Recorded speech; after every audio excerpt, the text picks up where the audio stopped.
महोदय एवं सभी शिक्षक एवं सभी प्यारे बच्चों, आज बहुत हर्ष की बात है कि हम लोग 26 जनवरी गणतंत्र दिवस मना रहे हैं। आज मैं इस भाषण के माध्यम से गणतंत्र दिवस का महत्व समझाने जा रहा हूं। प्यारे बच्चों, कृपया अनुशासन बनाए रखें।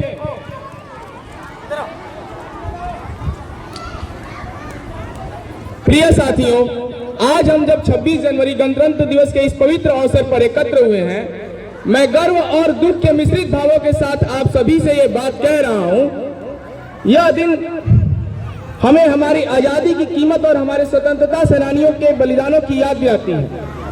लेकिन आज की स्थिति देखकर मेरा यह हृदय व्यथित हो जाता है। क्या आप जानते हैं कि महात्मा गांधी, जवाहरलाल नेहरू, सरदार वल्लभ भाई पटेल और भगत सिंह जैसे महान पुरुषों ने किसके लिए अपना जीवन समर्पित किया था? क्या उन्होंने इस भारत की कल्पना की थी जहां युवा अपनी जिम्मेदारियों से दूर भागे और अपने स्वतंत्रता सेनानियों का अपमान करें? क्या यह वही देश है जिन्होंने सांप्रदायिक सौहार्द और भाईचारे की नींव पर बनाया था? आज हम देखते हैं कि हमारे युवा इस देश के भविष्य हैं और अपनी ऐतिहासिक और सांस्कृतिक धरोहर को भूलते जा रहे हैं। गांधी जी, जिन्होंने दुनिया में अहिंसा और सत्य के प्रतीक के रूप में मानती है, उन्हीं के प्रति आज युवाओं के विचारों में अनादर और आलोचना का भाव क्यों है? नेहरू जी, जिन्होंने हमारे देश की आर्थिक और राजनीतिक नींव को सुदृढ़ करने की कोशिश की, उनकी उपलब्धियों को नजरअंदाज क्यों किया जा रहा है? यह स्थिति दुखद और शर्मनाक है। हमें समझना होगा कि हमारे स्वतंत्रता सेनानियों ने केवल अपनी जान की ही नहीं, बल्कि उन्होंने एक ऐसा भारत बनाने का सपना देखा था जहां हर धर्म, हर जाति और हर व्यक्ति को बराबरी का अधिकार हो। लेकिन आज हम क्या देख रहे हैं? हिंदू मुसलमान विवाद, सांप्रदायिकता और नफरत की दीवारें हमारे समाज को तोड़ रही हैं।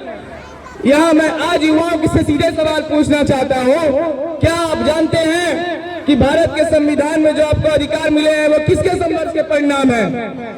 क्या आप यही सोचते हैं कि आजादी हमें उपहार में मिली थी? नहीं, यह आजादी लाखों लोगों के बलिदान एवं अनगिनत कुर्बानियों के समर्पण है और यह हमारा कर्तव्य है। हम उन स्वतंत्रता सेनानियों का सम्मान करें और उनका सपना साकार करें। अपनी सोच को संकुचित करते हुए कह रहा हूं, हम सोशल मीडिया और फेक न्यूज के जाले में फंस रहे हैं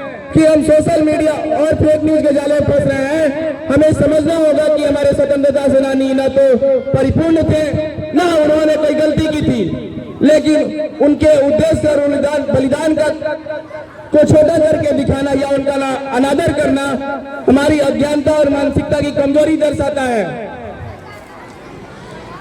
युवाओं, अभी समय है, अपने अंदर छिपे इस नफरत के बीज को उखाड़ फेंकें।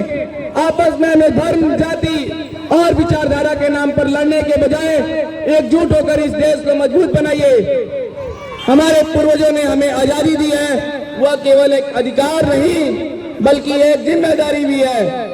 गांधी जी का संदेश था, आप वह बदलिए जो आप दुनिया में देखना चाहते हैं। नेहरू जी ने कहा था, भारत की सेवा का अर्थ है लाखों पीड़ितों की सेवा करना। इन शब्दों को केवल पढ़ने या सुनने तक सीमित मत रखिए, इन्हें अपने जीवन में उतारिए। हमें यह समझना होगा कि देश का निर्माण सरकारें नहीं करती, देश का निर्माण नागरिक करते हैं। और यह नागरिक अगर अपने कर्तव्यों को भूलकर केवल अपने अधिकारों की बात करेंगे तो यह देश अपनी नींव से हिल जाएगा।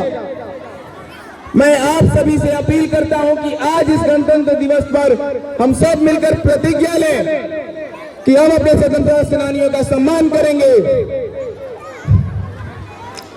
एवं उनकी शिक्षाओं को अपनाएंगे और देश में शांति सद्भाव बनाए रखेंगे। साथ ही हम अपनी युवा पीढ़ी को सही दिशा में प्रेरित करना होगा। उन्हें यह सिखाना होगा कि भारत केवल एक भूखंड नहीं बल्कि हमारी आत्मा है। यहाँ हर व्यक्ति को, चाहे किसी भी धर्म या जाति समुदाय हो, बराबर है। यह देश तभी प्रगति करेगा जब हम साथ मिलकर चलेंगे। अंत में मैं बस इतना कहना चाहूंगा कि आजादी केवल एक बार मिली है, लेकिन इसे बचाए रखना हमारी हर पीढ़ी की जिम्मेवारी है। अपने मतभेदों को भुलाकर एकजुट हो जाइए। देश को आगे बढ़ाना हमारी जिम्मेदारी है। अगर हम ऐसा करने में विफल रहे तो यह उन लाखों बलिदानों का अपमान होगा जिन्होंने हमें यह स्वतंत्रता दी है। अपनी वाणी को अंत करने से पहले मैं अपने देश के पूर्व सुप्रीम कोर्ट के मुख्य न्यायाधीश के एक वचन को यहाँ कोट करना चाहूंगा। Constitution works for them even who don't believe in it. इसका मतलब यह हुआ कि संविधान उसके लिए भी काम करता है जिनको संविधान में रत्ती भर विश्वास नहीं है। इन्हीं शब्दों को बोलते हुए मैं अपनी वाणी को विराम देता हूँ। जय हिंद, जय भारत, भारत माता की। धन्यवाद।